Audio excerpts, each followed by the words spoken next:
Let's start with knowing about a drill machine. Take a look at this drill machine.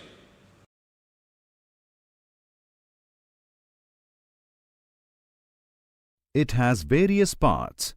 These are handle, body, switch, service cord, chuck, drill bit.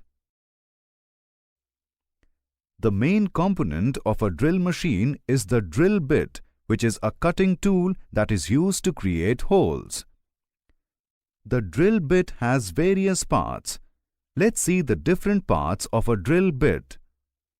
A drill bit has tang, shank, body, flute, land, point angle, cutting lip, chisel edge. Now let us identify the role of all these parts in the drilling machine. Tang. Tang is the part that fits into the slot of the drilling machine spindle. A spindle is like a rotating shaft of the drill machine.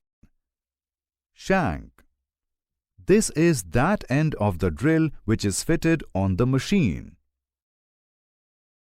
Shanks are of two types. Taper shank for larger diameter drills. Straight shank for smaller diameter drills. The shank may be parallel or tapered.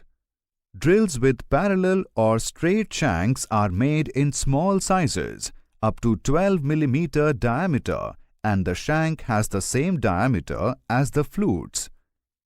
Taper shank drills are made in sizes from 3 mm diameter up to 50 mm diameter.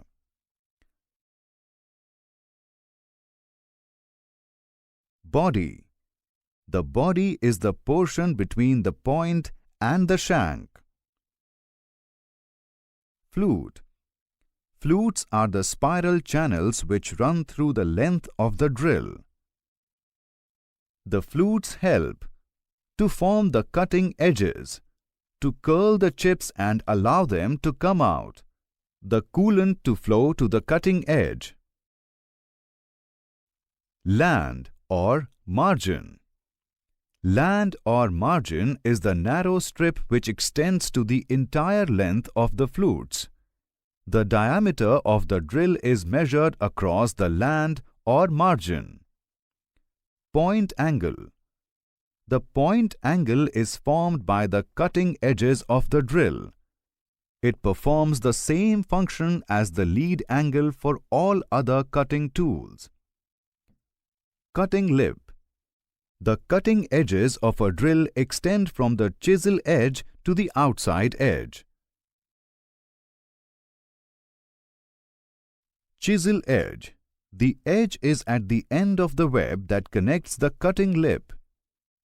The angle is included between the chisel edge and the cutting lip as viewed from the end of the drill.